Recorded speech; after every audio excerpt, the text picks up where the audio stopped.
Take me home these dusty roads. Take me home these dusty. All right, welcome to High Five Wrestling. We're here with your Raw review for this week.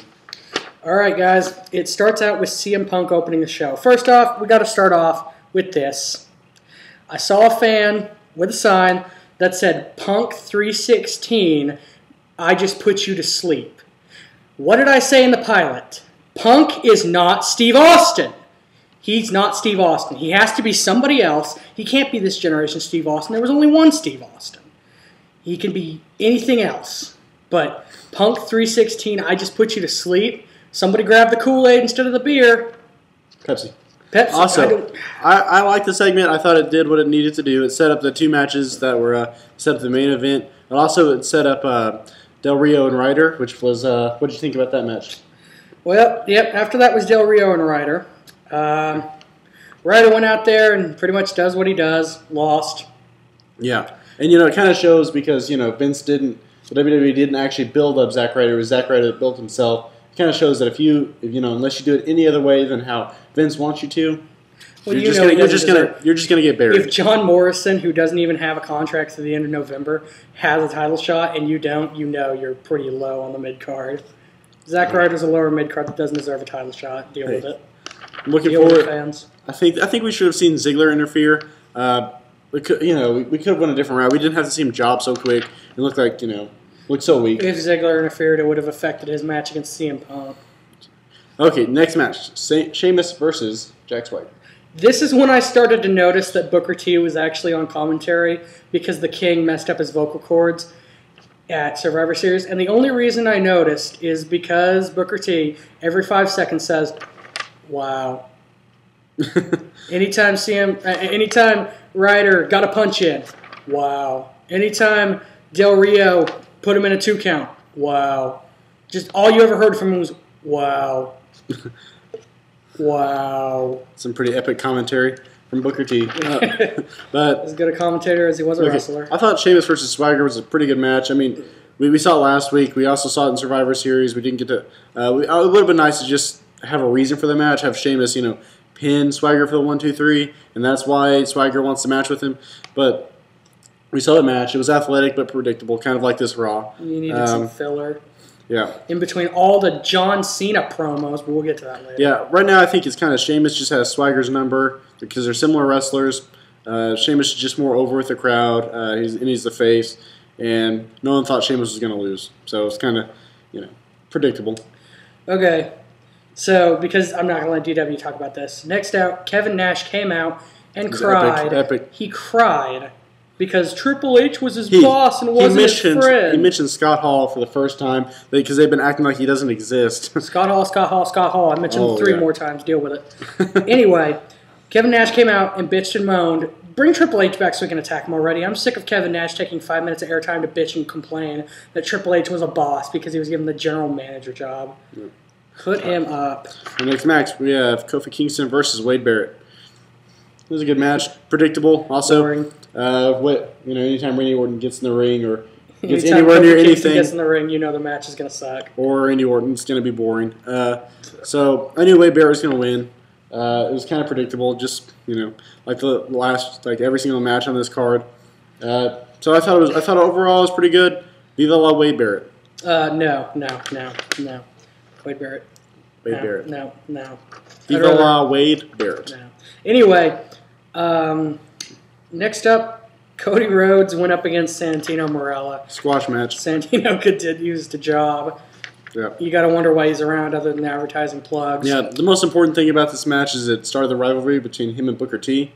To which Booker T got water thrown in his face, and he responded in kind. Wow. I actually pictured Booker T saying, wow. Tell me, he did not just do that. Whenever he gave him the look, and I thought he was going to say it, so I'm sure we're going to hear it at some point, but it definitely made me think of that. Some little bit of nostalgia. All right. It says here, backstage, Ziggler claims he's the new face of the WWE. He is. No. If Ziggler is the new face of the WWE, I will eat this paper right here on camera. Okay, here's my little Ziggler thing. I'm a big fan of him. I'm a mark for Ziggler, but Okay, what was up with the new music? How many times has Ziggler had new music this year? This is like honestly the fourth or fifth time, maybe third, but probably fourth time we've had new music from Ziggler. Well, if you're, Come on. He's probably the one making the bad Gosh. decisions. He is the one being trained by Vicky Guerrero. It's annoying. Okay, but I don't know. It was kind of funny because I heard Michael Cole in this match say something about Barack Obama. It's funny because he's a Republican. I lolled a little bit about that. Okay, Ziggler versus CM Punk. It was a good match, especially Great because match. Ziggler won. I would say Ziggler lost. Wow, No, it would have been a 5-star match if Ziggler had won.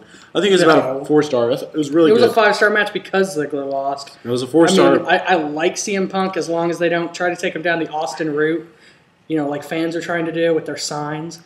But Ziggler can go back to SmackDown as far as I'm concerned. I really liked the match. I think it should have closed the show because what we saw afterwards, I didn't care for. Okay, John Cena.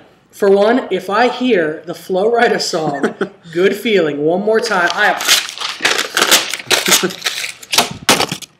No more Flo Rida, no more Survivor Series clips, no more of this. All right. No more. All right, I can close the show.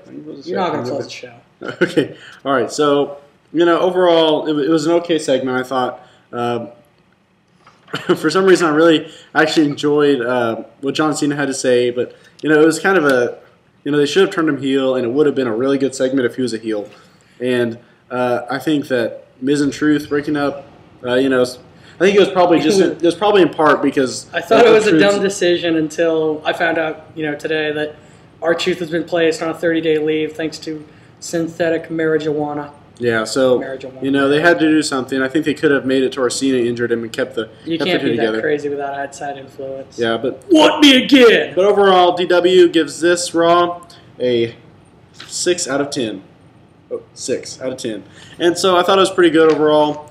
Didn't love it. Could have seen some better things. Saw some good matches. Ziggler really had a good showing. I'll give it that was good. I'll give it a 6.5 out of 10 just to one up you. It was better than the 3-hour Raw.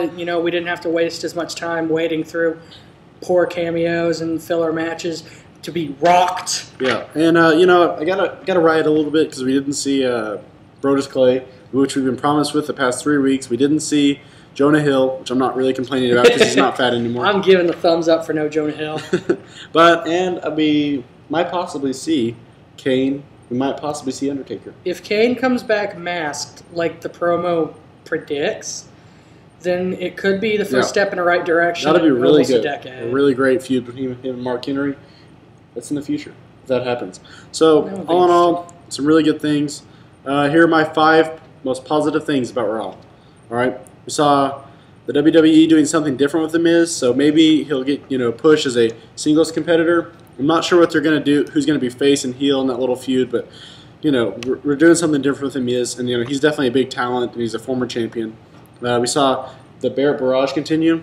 You can't go wrong with that. You can totally go wrong with that. Okay, and we saw the beginning feud between Cody Rhodes and Booker T, which should be some really good in-ring technical work. I don't think that can be I question disputed. if Booker T still has anything. He had those little nerd glasses on. Whatever. Okay, the mention of Scott Hall. I can't read my notes, so I'm going to say, wow. The mention of Scott Hall finally, which was needed. Ignoring him is, It's the right thing to do. No, it's not. Shut up. Wait, are you saying it's the right thing to do to mention him? I'm saying it's the right thing to do to avoid him because WCW was a failure. No. Yeah. Okay. All right. And Ziggler and CM Punk performance, that was pretty great. It was a really great match. Cool. And skeet. So, all right. So all in all, I think yeah, we have a lot of things to look forward to this week, and we'll be back with you on the Friday Night SmackDown review. So we'll be back. I don't want SmackDown. So comment, rate, subscribe, and take care. Spike your hair. Woo, woo, woo. You'd know it. We'll high-five you later.